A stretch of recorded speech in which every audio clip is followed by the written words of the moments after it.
তিনি মিশরে যেতে আরম্ভ করেছেন।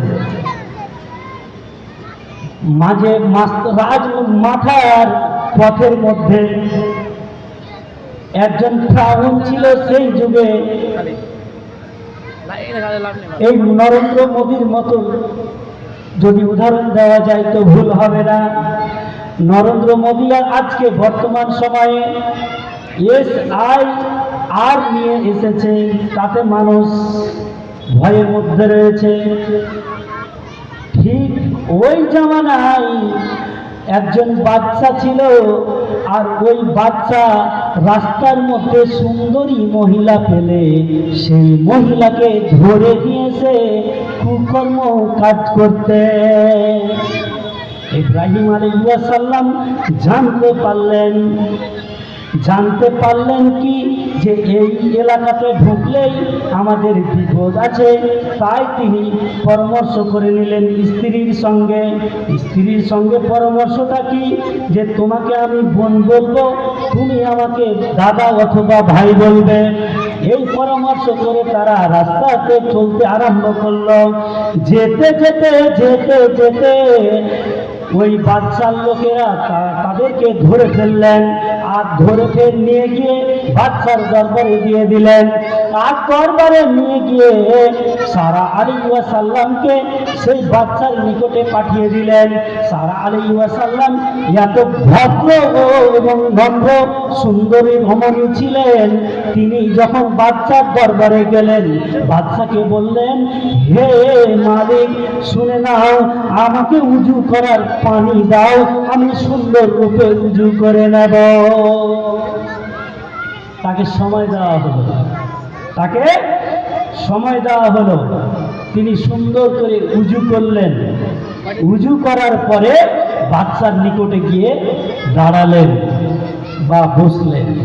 যখনই তার কাছে গেলেন, বাদশা চেষ্টা করলেন কি যে তাকে ধরা।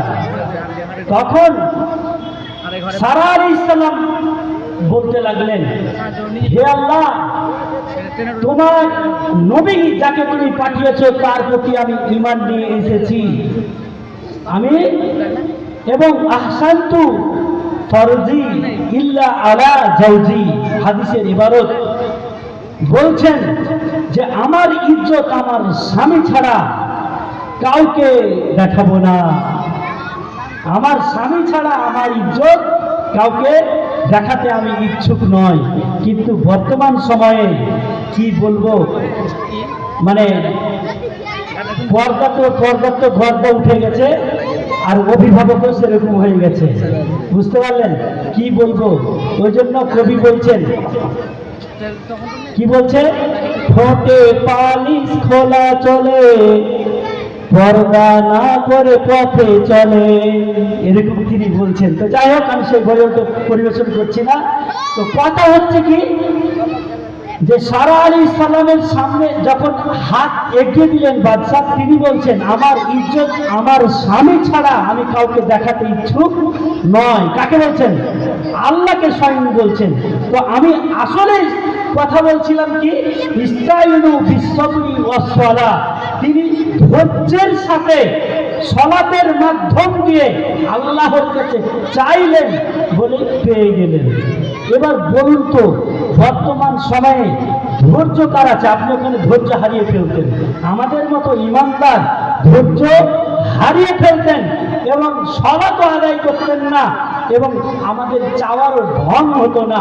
এরকম অহরহ ঘটনা আছে, আপনাকে একটা একটা করে দেওয়া যেতে পারে, কিন্তু না, আল্লাহ তাআলা এখানে বুঝিয়ে দিলেন এই আদম সন্তানকে, মুসলমানদেরকে, যে তোমরা যখন কোনো মুসিবতে পড়বে তখনই তোমরা আমার কাছে সালাতের মাধ্যমে ধৈর্য ধারণ করে আমার কাছে চাইবে। এটা আমরা আজকে এখান থেকে বুঝতে পারলাম। আরো একটা জিনিস আজকে বলে যাচ্ছি, সেটা হচ্ছে কি, যখনই কোনো বিপদে পড়বেন কোনো মানুষকে বলবেন না, ধরে নেন এখন আপনার 5,000 টাকা দরকার, আপনি করবেন কি, প্রথমেই উজু করে 2 রাকাত সালাত আদায় করুন, আর সালাত আদায় করার পরে আল্লাহকে জানান যে আপনার 5,000 টাকা প্রয়োজন, আপনার 5,000 টাকার প্রয়োজন। আল্লাহ কোনো মানুষকে অথবা কারোর মাধ্যম দিয়ে আল্লাহ আপনাকে সাহায্য করবেনই করবে। বুঝতে পারলেন? তাহলে প্রথম কথা হচ্ছে আপনি যে কোনো মুসিবতে পড়বেন প্রথমে আল্লাহকে জানান যে আল্লাহ আমার এটা প্রয়োজন। দ্বিতীয় আপনার পরিবারকে জানান, তৃতীয়তে আপনার এলাকাবাসীকে জানান, কিন্তু প্রথমে আল্লাহকে জানাতে হবে। ইনশাআল্লাহ আপনার সমাধান আল্লাহ করে দিবেন দিবেন দিবেন ইনশাআল্লাহ। তো এখন কথা হচ্ছে কি, তারপরের আয়াতে আল্লাহ পরের অংশে আল্লাহ তাআলা বলছেন ইন্নাল্লাহা মা'আস সাবিরিন, ধৈর্যশীল যারা তাদের সাথে আল্লাহ আছেন। তো আছেন কেমন? সভাপতি মশাই আমার সাথে আছেন বসে, এটা একদম সরাসরি পাশাপাশি। এটা একটা, আর একটা উদাহরণ আমি দিচ্ছি। ধরে নেন এই হাতিচাপা গ্রাম আর 17 মাইলের যুদ্ধ লেগেছে। আমি উদাহরণ দিয়ে বুঝাতে চাইছি যে আল্লাহ আপনার সঙ্গে কিভাবে আছে, আল্লাহ আপনার সঙ্গে কিভাবে আছেন সেটা বুঝাতে গিয়ে একটা উদাহরণ দিচ্ছি, বুঝবেন। হাতিচাপা আর 17 মাইলে ঝগড়া লেগেছে। এবার হাতিচাপার প্রধান বলছে তোরা ঝগড়া কর না হে, ওদেরকে মার না হে, আমি তো তোদের সাথে আছি। কি বলছে? তোরা মার না হে, 17 মাইলওয়ালাকে মার না হে, আমি তো তোদের সাথে আছি। কিন্তু দেখবেন ওই প্রধান কিন্তু যুদ্ধতে থাকে না, থাকে কোথায়? বাড়ির ঘরের ভিতরে। কিন্তু বলছে কি আমি তোমাদের সাথে আছি। আল্লাহ ঠিক আরশে আজিমের উপরে আছেন, কিন্তু আমাদের মতো করে, আমাদের মানে যেমন প্রধান ঘরে লুকিয়ে থাকে আর বলে তোমাদের সামনে তোমাদের সাথে আছি, ঠিক আল্লাহ তাআলা আরশে আজিমের উপরে আছে, কিন্তু যারা ধৈর্যশীল ব্যক্তি তাদের সাথে আল্লাহ তাআলা আছেন। তো এখন কথা হচ্ছে যে ধৈর্যশীল কেমন হতে হবে, একটা মিশকাতের হাদিস দিয়ে আমার বক্তব্য শেষ করব।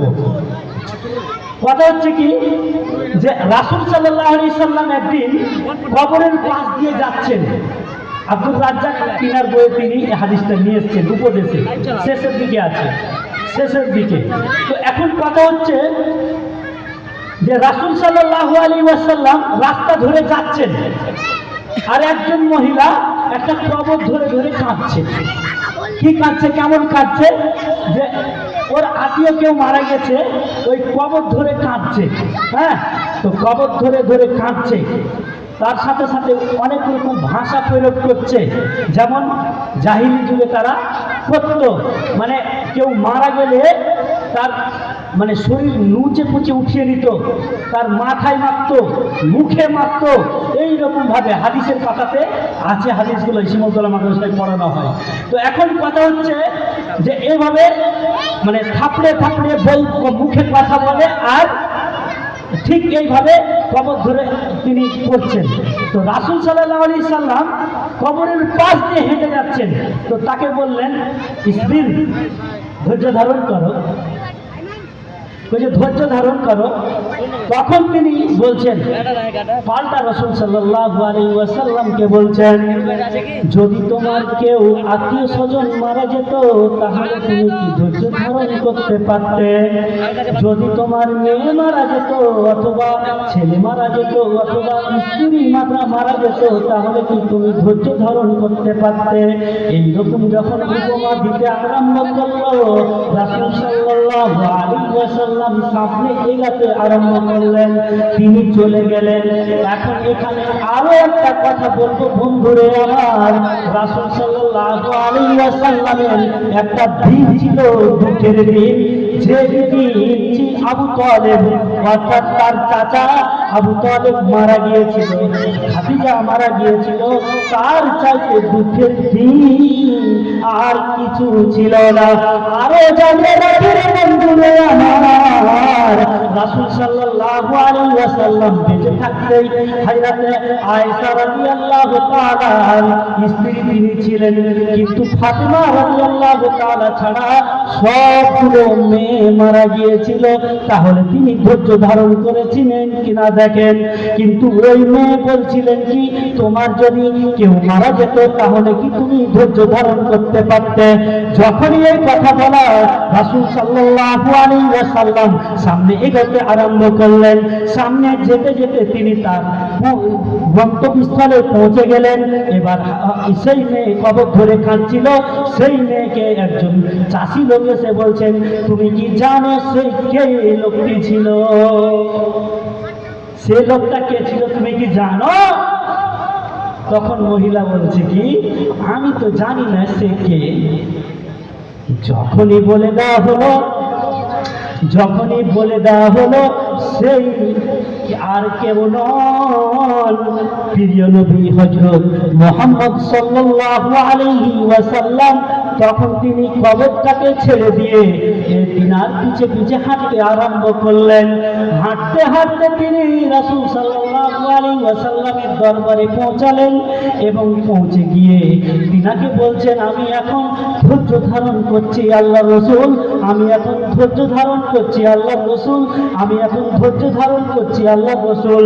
রাসূল সাল্লাল্লাহু আলাইহি ওয়াসাল্লাম বললেন, কেউ যখন মারা যাবে প্রথমেই ধৈর্য ধারণ করতে হবে, প্রথমেই ধৈর্য ধারণ করতে হবে, প্রথমেই ধৈর্য ধারণ করতে হবে। তো এই আল্লাহ রাসূলের কথা যদি সে মেনে নিতে পারত, তাহলে তার সাথে আল্লাহ অবশ্যই থাকতেন। ওই জন্য আল্লাহ পাক রব্বুল আলামিন বলছেন, ইন্নাল্লাহা মাআস সাবিরিন, নিশ্চয় ধৈর্যশীলদের সাথে আল্লাহ রয়েছে। এখন কথা হচ্ছে যে ধৈর্যশীল আমি একজন দেখালাম, আরো একজন ধৈর্যশীল দেখাচ্ছি। আবু তালহা কোনো এক যুদ্ধের ময়দানে গিয়েছে। আবু তালহার একজন সুন্দর ফুটফুটে একটা সন্তান ছিল। সেই সন্তানটা মারা গিয়েছে। আর ওই সময় আবু তালহা বাড়ি ফিরেছেন।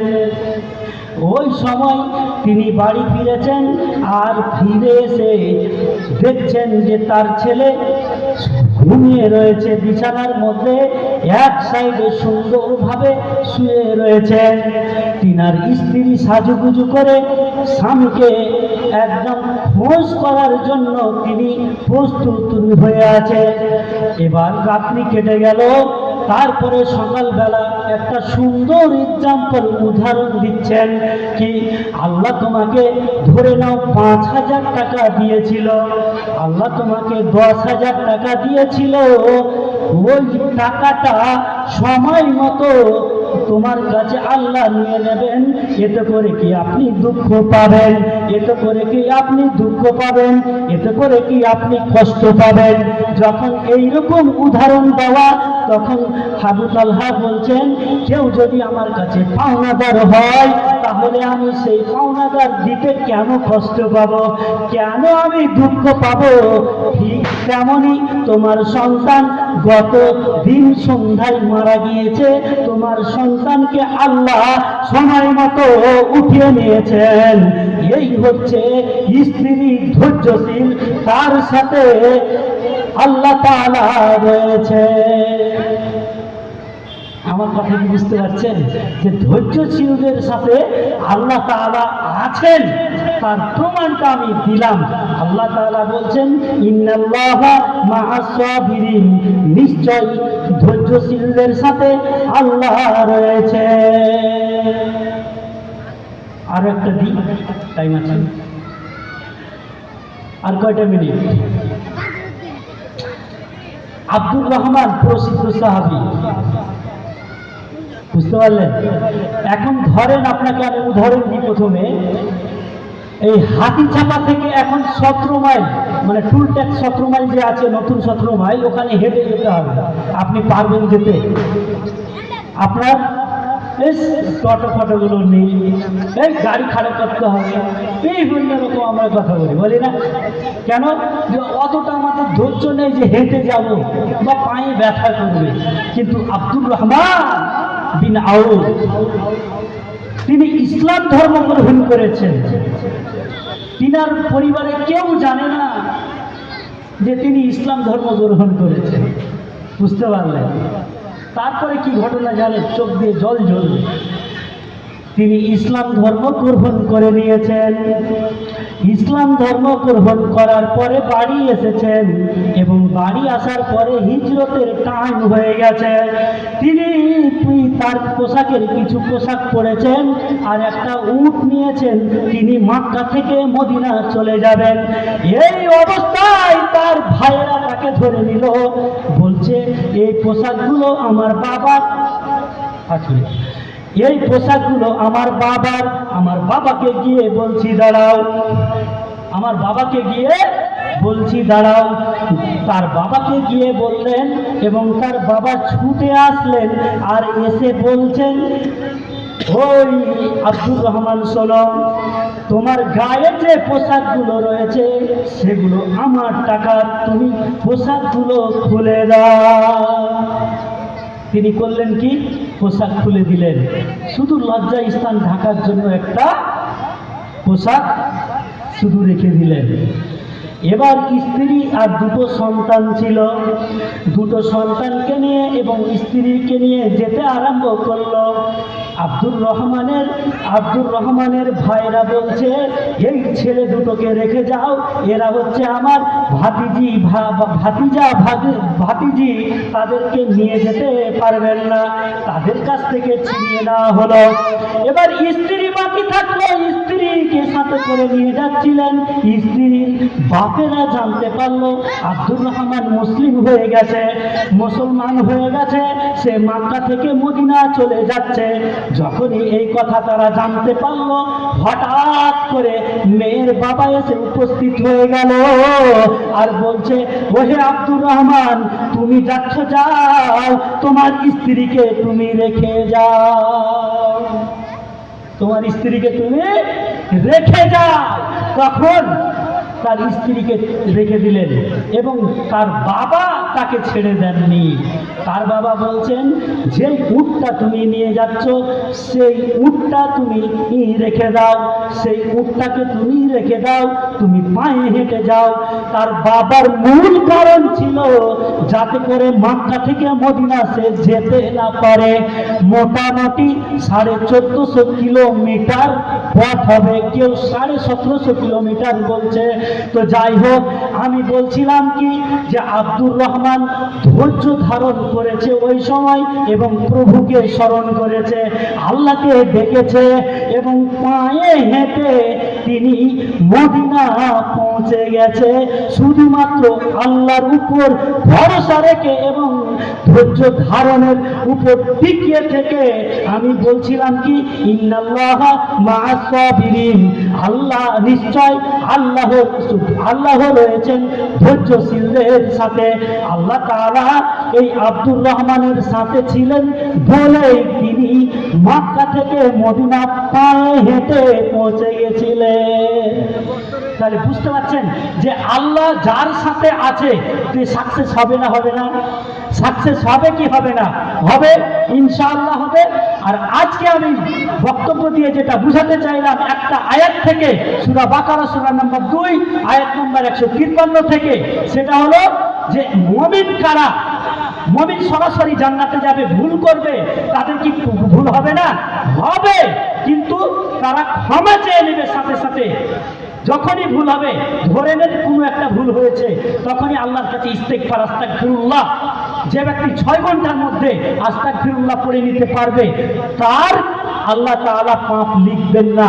সময় শেষ, আর কথা আগে বাড়ছি না, কিন্তু এই পুরো আয়াতের সারাংশটা আমি বলে দিই যে মুমিন কারা? সরাসরি যারা জান্নাতে যেতে পারবে, মুসলমান যারা তারা জান্নাতে সরাসরি যেতে পারবে না। কিন্তু ধৈর্য, নামাজের মাধ্যম দিয়ে, ধৈর্য ধারণের মাধ্যম দিয়ে আল্লাহর কাছে চাইতে হবে। সেই ঘটনাগুলো আমি পেশ করলাম এবং যারা আল্লাহর উপর ধৈর্য ধারণ করবে, আল্লাহ তাদের সাথে রয়েছেন। আমি কয়েকটা ঘটনা দিয়ে বোঝানোর চেষ্টা করেছি। এখন হয়তো এশারের সালাত হবে। আল্লাহ যেন আমাদের ধৈর্য ধারণ করার ক্ষমতা দান করেন, সালাত আদায় করার তৌফিক দান করেন এবং আল্লাহর কাছে চাওয়ার সিস্টেমটা যাতে আমরা শুদ্ধভাবে চাইতে পারি আল্লাহর কাছে। এই বলে বক্তব্য করলাম। আসসালামু আলাইকুম ওয়া রাহমাতুল্লাহ।